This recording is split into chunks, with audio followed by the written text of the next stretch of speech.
Last week's game stumped everyone, but numerous people figured out today's ancient DOS game, the original SimCity.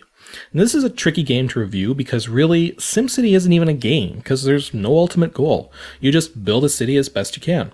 The only way to reach any kind of conclusion is to fail, either by doing a terrible job or by setting half the city on fire.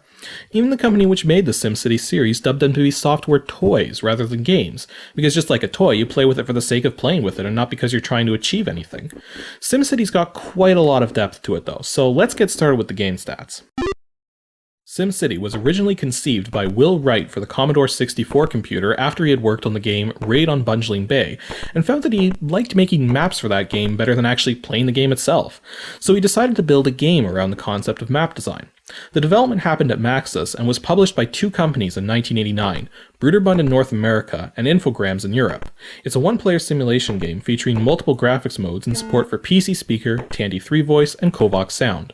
The best graphics mode supported by the original SimCity is its EGA 640x350 16-color mode, which looks really nice on a widescreen monitor using DOSBox.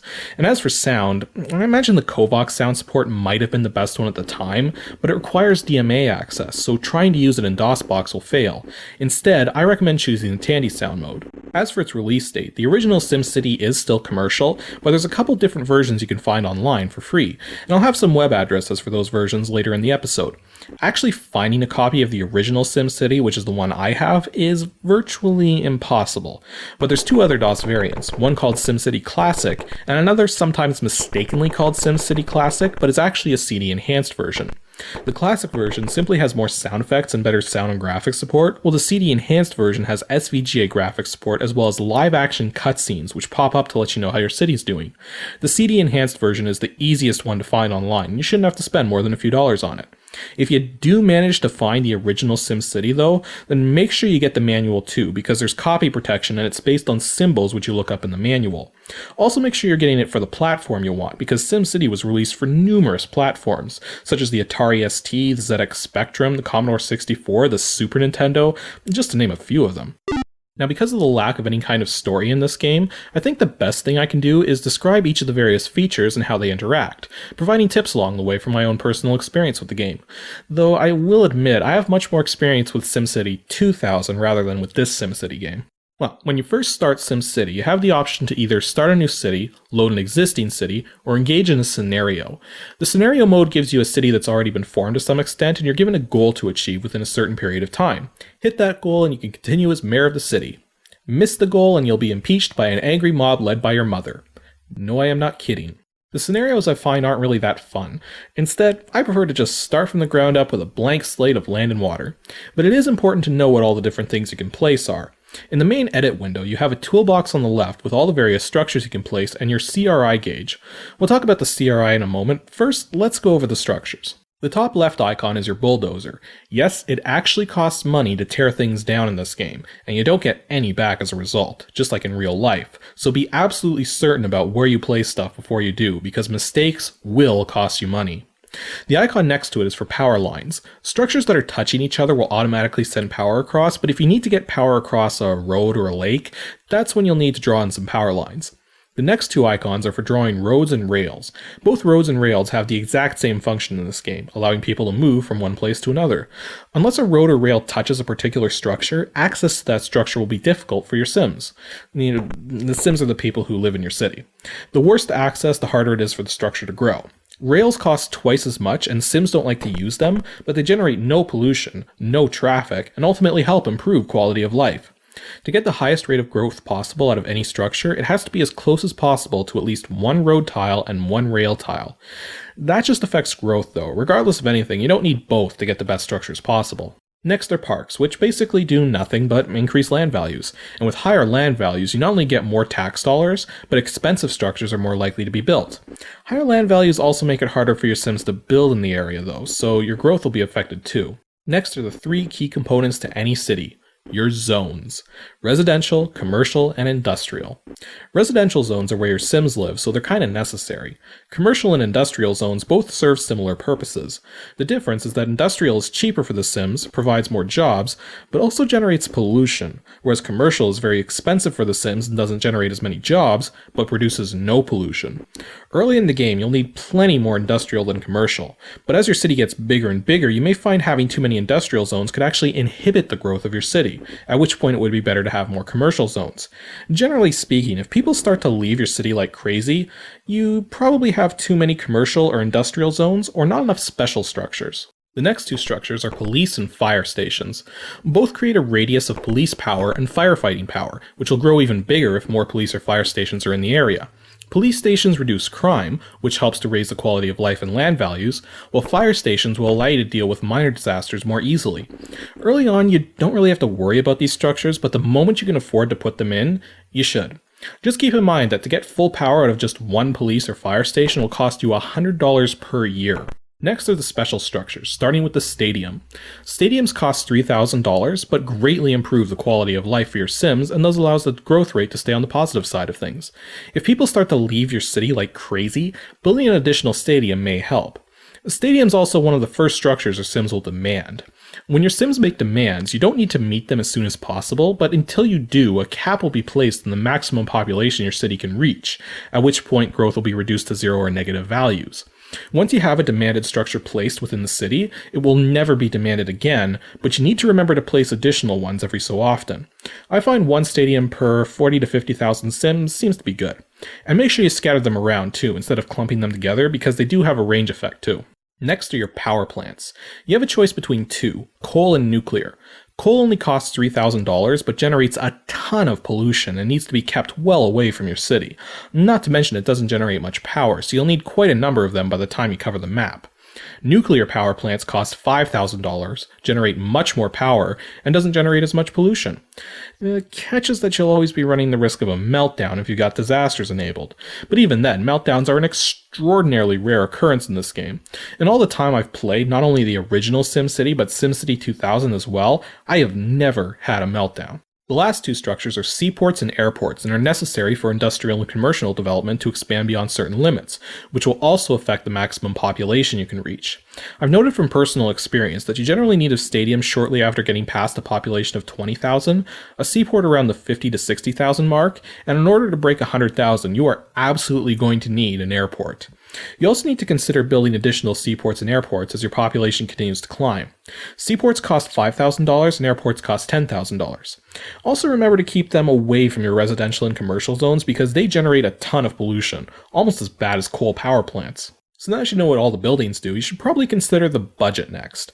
Every year you collect taxes from your Sims. The more Sims are living in your city, the more jobs there are, and the higher the land values, the more tax dollars you will get. You also have direct control over this by adjusting the tax rate. The default tax rate is 7%. You can even go as high as 8% without generating negative growth. 9% and higher should be avoided unless you desperately need money for just 1 year, because keeping the tax rate over 8% for too long will cause people to leave your city by the truckload. 6% taxes and lower will encourage growth because it becomes cheaper for the Sims to live in your city, but it will also take away from the money you need to spend on services. Services in SimCity amount to 3 things: transit, police, and fire. I highly recommend you never take any money out of the transit fund, because doing so will cause random road and rail tiles to turn to rubble, creating gaps in the transit system which will anger the Sims and reduce growth, not to mention cost money to repair. Police protection is kind of obvious. The lower it is, the less protection each police station provides, and the higher the crime rate will get. If you have disasters disabled, you can safely drop the fire protection really low without any issues, but with disasters enabled, if any fires start, they will spread much more easily in areas that don't have sufficient fire protection. You can actually get a very good overview with this game's map feature, which shows you a map of your entire city and allows you to overlay information, such as growth rates, population density, crime rates, and pollution levels, among other things. You can also pull up a graph, which charts your overall population, industry, commerce, pollution, crime, and cash flow over the course of the past 10 or 120 years. Most helpful of all, though, is the evaluation feature. At any point in time, you can have an evaluation performed to see how well you're doing and to see what the 4 biggest problems are in your city at that moment. If housing costs are your number one problem, then congratulations, because that means you're raising a very good city. Same goes for if the taxes are the number one problem, yet your tax rate is only 6% or less. But there are a bunch of different problems you might run into. Crime is usually the easiest to fix, just build more police stations or raise police funding. Pollution is a tricky one to fix, but it's usually caused by having too many commercial or residential zones too close to big polluters like power plants or airports. Traffic is a really tough one to fix, and really, the only thing you can do about it is build more roads or replace existing roads with a rail system. Heck, you can actually build a city with nothing but rails if you're so inclined. Just keep in mind there'll be constant complaints about the lack of roads if you go that route. Unemployment doesn't come up as a problem often in this game, but if it does, the most likely reason is you need to build another stadium, seaport, or airport, depending on which kind of zones are the least utilized. Stadiums if too many residential zones are empty, seaports if too many industrials are empty, and airports if too many commercials are empty. In that order if multiple such zones are empty. Also remember that the larger your city gets, the more you'll need to build commercial zones over industrial zones, and that having too many of either will actually stifle growth. Not really much more to talk about, so why don't you watch the city burn while I quickly go over the disasters. You can disable disasters if you'd rather not have to deal with them, otherwise they'll sometimes occur at random or sometimes as a result of circumstance. Fires are the simplest disasters and can start anywhere in the city. If fire protection in the area is good, you can just let it burn itself out and then repair the damage. Otherwise, you may want to clear the area around it since fires can't spread to empty tiles or rubble. Floods can only happen near water and there's not really much you can do about them other than repair the damage. Air crashes cause the airplane in the sky to go down, starting a fire at the site of the crash, so deal with it as you would a fire. Tornadoes destroy everything in their path, so the best thing you can do is just repair anything that gets damaged as it goes along and contain any fires that start. Earthquakes cause damage and fires randomly all over the city and are one of the hardest disasters to deal with. Monster attacks put you at the mercy of a giant monster, and really, all you can do is wait it out and then repair the damage. Nuclear meltdowns leave huge amounts of fire and radiation and are so rare you're not even allowed to trigger them. The radiation takes a very long time to go away, and are like the opposite of parks, decreasing land value in their vicinity, and you can't build anything over top of the irradiated areas until they go away after a century or 3. And that's SimCity for you. Just load it up and build a city. It's fun to play with, but it is pretty pointless. So if you like your games to actually reach some sort of conclusion or have some kind of narrative, then your best bet is to look elsewhere. If you want to try the original SimCity, then your best bet is to actually look at one of the free versions out there. The first is called SimCity Classic Live and can be played by going to http://simcity.ea.com/play/simcity_classic.php. The only catch is you have to register a username first. Oh well. The other alternative is only for programmers, as it requires attaining and compiling the original source code, which has been released for free under a GNU GPL license as Micropolis, which happened to be the original name of the game while it was still under development. Head on over to http://code.google.com/p/Micropolis in order to obtain this source code. But again, this is for programmers only. The average person will have no idea what to do with the files on this website. If you happen to have the original DOS version, then here's what you gotta know for setting it up in DOSBox. First, I recommend setting the cycles count to auto, not to max. The reason for this is fast forwarding. Even at the highest speed setting in-game, it takes a few moments for a full year to pass, but DOSBox has the ability to fast forward games by holding down Alt F12, and with the auto cycles count, this fast forwarding will go even faster than if you set the cycles to max. Not to mention you'll have better control over the screen scrolling. The graphics scalars also look really nice with this game, but you may have to force DOSBox to use them by adding the word force to your scalar selection. Also, if you have a widescreen monitor, make sure you turn aspect correction off so that the EGA 640x350 mode fills the screen better. Lastly, if you're going to use the Tandy sound support, make sure you go to the speaker section of the config file and set the Tandy sound support to on, not auto like the default setting. And that's all for this episode of Ancient DOS Games. My filler episodes have been getting the most hits, so I'm going to start making them a little more often. So next Saturday is a filler episode, and a very important one for any of you who still own an old Nintendo Entertainment System and frequently have trouble getting the blasted thing to work. Even if you don't have an NES, I'll also be revealing the hint for episode 36, so make sure you stay tuned for next Saturday.